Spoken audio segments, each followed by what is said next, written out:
Nama saya Anissa Nurfaira Rasna Rahab, kelas D3 Kebidanan 1A dengan NIM 075241200004. Jadi saya akan menjelaskan tentang materi pembelajaran yang berisi tentang bahan kajian pokok yang ada 12. Yang pertama ialah konsep dasar kehamilan. Konsep dasar kehamilan adalah suatu proses yang diawali dengan penyatuan spermatozoa dan ovum, fertilisasi, dan dilanjutkan dengan implantasi hingga lahirnya bayi yang lamanya berkisar 40 minggu. Yang kedua ialah konsep dasar persalinan. Konsep dasar persalinan adalah proses pengeluaran hasil konsepsi janin dan plasenta yang telah cukup bulan atau dapat hidup di luar kandungan melalui jalan lahir atau melalui jalan yang bantuan atau tanpa bantuan atau kekuatan sendiri. Yang ketiga ialah konsep dasar pasca persalinan. Konsep pasca persalinan ini disebut juga dengan masa nifas puerperium, yaitu kondisi sebelum hamil yang biasanya terjadi antara 4-6 minggu. Selama masa nifas ini organ reproduksi akan berangsur-angsur kembali seperti semula sebelum hamil atau yang disebut masa inovolusi. Yang keempat, konsep dasar BBI. Konsep dasar BBI adalah salah satu sarana yang memiliki pemerintah yang fungsinya untuk menyediakan benih konsumsi atau yang dibutuhkan oleh para petani. Yang pembesar BBI juga memiliki peran yang sangat penting untuk menyediakan benih yang berkualitas. Yang kelima ialah konsep dan adaptasi psikologi. Konsep ini ialah kehamilan yang didefinisikan sebagai fertilisasi atau penyatuan dari spermatozoa dan ovarum dan dilanjutkan dengan midasi atau implantasi. Bila dihitung dari saat fertilisasi hingga lahirnya bayi, kehamilan normal akan yang berlangsung dalam waktu 40 minggu atau 10 bulan atau 9 bulan yang menurut kalender yang internasional. Yang kelima adalah konsep dan adaptasi psikologi. Konsep dasar psikologi persalinan normal adalah yang pengeluaran hasil konsepsi dan janin dan uri yang telah cukup bulan dapat hidup di luar uterus melalui vagina secara spontan. Pada akhir kehamilan untuk secara progresif lebih peka sampai akhirnya timbul kontraksi kuat secara rintis sehingga bayi dilahirkan.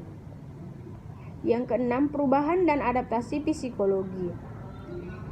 Perubahan adaptasi psikologi pada setelah persalinan. Adaptasi psikologi berkaitan dengan cabang ilmu psikologi yang berkembangan psikologi eksperimen, psikologi kepribadian, dan psikologi sosial. Adaptasi psikologi adalah penyesuaian jiwa sebagai interaksi manusia secara kontinu dengan diri sendiri kepada orang lain dan dunia luar. Persalinan yang dialami seorang ibu adalah masa krisis yang membutuhkan penyesuaian. Yang ketujuh ialah perubahan dan adaptasi pasca persalinan.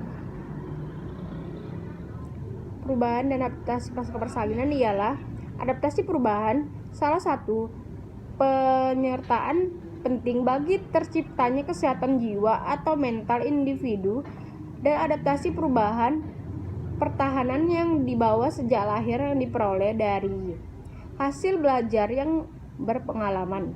Yang ke-8 ialah perubahan dan adaptasi psikologi bayi baru lahir serta yang ke-9 perubahan dan adaptasi psikologi kehamilan.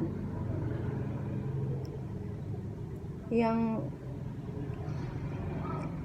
ke-8 tadi, psikologi bayi yang baru lahir ialah masa bayi Neonatal merupakan masa terjadinya penyesuaian yang radikal meskipun rentang kehidupan manusia secara resmi yang dimulai pada saat kelahiran. Sebagai penyesuaian pokok yang dilakukan pada neonatal. Yang ketiga, indikasi kesulitan penyesuaian pada postnatal dan berkurangnya berat badan, perilaku tidak teratur pada bayi. Yang kesembilan ialah perubahan dan adaptasi psikologi pada kehamilan.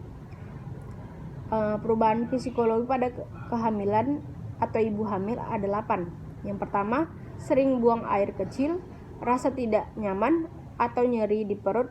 Yang ketiga, mual dan muntah. Yang keempat, muntah lelah, adanya gangguan pada pola tidur. Yang keenam, konstipasi atau sembelit. Yang ketujuh, adanya wasir. Yang ke-8, adanya nyeri punggung. Yang ke-10 ialah perubahan dan adaptasi psikologi.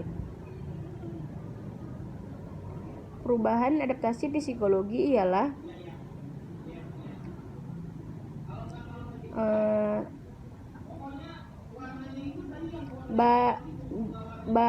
dua hal yang sebagai indikator penyesuaian pada postnatal. Perubahannya itu bayi baru lahir banyak menghabiskan waktu untuk tidur 16-17 jam sehari. Jumlah tidur berkurangnya secara teratur tiap 6 bulan. Pola tidur dan bangun. Usia 1 bulan bayi mulai tidur lebih lama pada malam hari.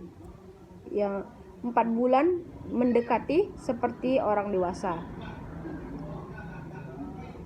Yang ke-11 ialah perubahan adaptasi psikologi pasca persalinan. Perubahan adaptasi pasca persalinan yaitu ada 2 pola buang air. Pada usia 4 bulan mulai dapat diramalkan. Yang kedua, pengendalian buang air besar rata-rata dimulai usia 6 bulan. Yang ketiga, pengendalian buang air kecil mulai usia 15 hingga 16 bulan. Yang terakhir ialah 12, perubahan dan adaptasi psikologi pada bayi baru lahir. Yang diartikan, bayi baru lahir sebagai upaya menyesuaikan diri dengan lingkungan. Proses yang dilakukan dengan merespon perubahan agar tetap dapat bertahan. Contohnya adalah mangrove yang tumbuh di daerah berkadar garam tinggi dan tergenang pasang surut air laut.